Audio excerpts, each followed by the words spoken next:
और उत्तराखंड के मुख्यमंत्री पुष्कर सिंह धामी क्या कुछ कह रहे हैं, सुनिए। सरकार के मंत्री श्री विनय रोहेला जी, जिला प्रेसिडेंट बीजेवाईएम श्री शिवाजी, जिला प्रेसिडेंट बीजेवाईएम संदीप यादव जी, जिला प्रेसिडेंट गौतम राव जी और जिला प्रेसिडेंट श्याम सुंदर जी, ए विनय जी कन्वीनर एवं यहाँ मंच पर आसीन हमारे सभी नेतागण, सभी कॉरपोरेटर, लोकल कॉरपोरेटर और सभी पदाधिकारीगण और मेरे सामने बैठे हुए सभी हमारे बीजेवाईएम के सभी हमारे यूथ भाइयों एवं बहनों, मैं सबसे पहले तो आप सबका देवभूमि, आप सब जानते हैं ना देवभूमि कहाँ है? उत्तराखंड के मुख्य सेवक के नाते आप सबका अपनी ओर से वेलकम करता हूं, आप सबका अभिनंदन करता हूं और हमारे पत्रकार भाई एवं बहनों, देवभूमि उत्तराखंड भगवान बद्री विशाल की धरती है, बाबा केदारनाथ की धरती है और आदि कैलाश की धरती है और जहां से गंगा निकलती है, गंगा निकलती है, यमुना निकलती है, गंगा और यमुना का उद्गम स्थल और पूरे देश को उत्तराखंड देवभूमि से निकलकर, हिमालयों की कंदराहों से निकलकर पूरे देश को जल और जीवन, जल भी देती है और लाइफ भी देने का काम करती है। उस देवभूमि से आप सबके बीच में आज इस लोकतंत्र के महायज्ञ में ये सेलिब्रेशन है, ये हमारे लिए एक फेस्टिवल है। ये जो 13 मई को हमारा वोटिंग होना है, वो वोटिंग का दिन क्या है? क्या है? जोर से बोलिए, इतना कम आवाज आ रहा है। फेस्टिवल है। हम नई सरकार चुनेंगे ना, नई सरकार फॉर्म करेंगे, तीसरी बार मोदी जी को प्रधानमंत्री बनाएंगे ना? क्या बनाएंगे? अब की बार फिर एक बार, अब की बार, अब की बार। अभी किशन जी बोल रहे थे, मैं थोड़ा समझने की कोशिश कर रहा था। वो कह रहे थे कि वो राहुल गांधी को बनाएंगे कि मोदी को बनाएंगे, तो बताइए किसको बनाएंगे?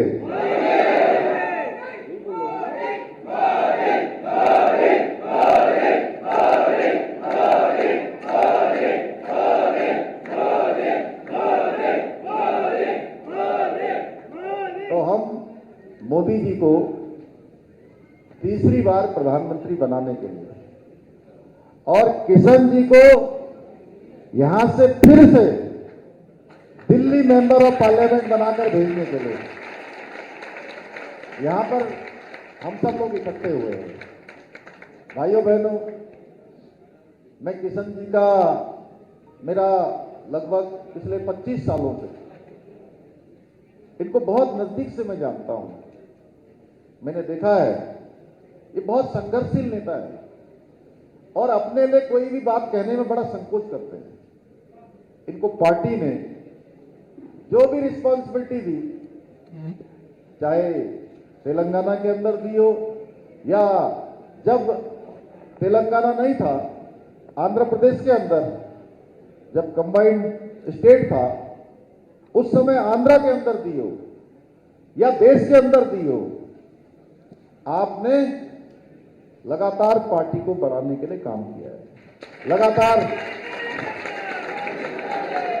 विचारधारा के लिए काम किया है और पिछले 45 वर्षों से लगातार ये सोशल लाइफ में है, लगातार ये पार्टी की, समाज की, देश की सेवा कर रहे हैं, राज्य की सेवा कर रहे हैं। उसी का परिणाम है कि आज तेलंगाना के अंदर, मैं इससे पहले भी यहां आया था 2 दिन के प्रवास पर। 2 दिन आया मैं, वारंगल, निजामाबाद और हैदराबाद, 3 स्थानों पर मेरे साथ लक्ष्मण जी ने और हमने कार्यक्रम किया था। बड़ी बड़ी रैली करी थी, रोड शो भी किया था, बड़ा पब्लिक मीटिंग भी एड्रेस किया था। तो भाइयों बहनों, एक बात मैं आप सबके सामने कहना चाहता हूं। मैं यहां आने से पहले मैं देश के अन्य राज्यों में भी गया हूं। चुनाव प्रचार के लिए मैं झारखंड में गया, मैं उत्तर प्रदेश में गया, मैं दिल्ली में था, मैं वेस्ट बंगाल में था। अनेक राज्यों में जाने के बाद मैं एक बात पूरे देश के अंदर सुन रहा हूं कि इस बात का कोई डिस्कशन नहीं है कि सरकार किसकी बनने वाली है। किसी से पूछेंगे तो हर कोई व्यक्ति कह रहा है कि सरकार कौन बना रहे, सरकार जैसे आप लोग कह रहे हैं, वैसे पूरा देश कह रहा है। पूरब से लेकर पश्चिम, उत्तर से लेकर दक्षिण और कश्मीर से लेकर कन्याकुमारी तक और अटक से लेकर कटक तक, पूरे देश के अंदर एक ही बात है कि सरकार बहनी मोदी जी की बन रही है। अब लोग कह रहे हैं 400 से कितनी ज्यादा आने वाली है। हर एक व्यक्ति में अब चर्चा हो गई है, चुनाव अपने उफान पर आ गया है। लोकतंत्र का महापर्व पूरी ज्योति के साथ पूरा प्रकाशमान हो रहा है देश के अंदर। लोग इसको उत्सव की तरह मना रहे हैं जगह जगह। अब 13 तारीख को यहां वोटिंग होना है। 13 को होना है लक्ष्मण जी, 13 को होना भाई। अब 13 तारीख को, अब ये सिकंदराबाद लोकसभा सीट में किशन रेड्डी जी का मुकाबला किससे है? किसी से नहीं है, किसी से मुकाबला नहीं है। मैंने यहां पूछा कि कौन जीत रहा है, तो लोगों ने कहा तो किशन रेड्डी जी जीत रहे हैं, किशन रेड्डी जी जीत रहे हैं। बहुत अच्छा काम करते हैं, देश में भी काम करते हैं, राज्य में भी काम करते हैं, कॉन्स्टिट्यूंसी के लिए। हाँ, 2 लाख कम बता रहे हैं, थोड़ा ज्यादा बताइए। तो भाइयों बहनों,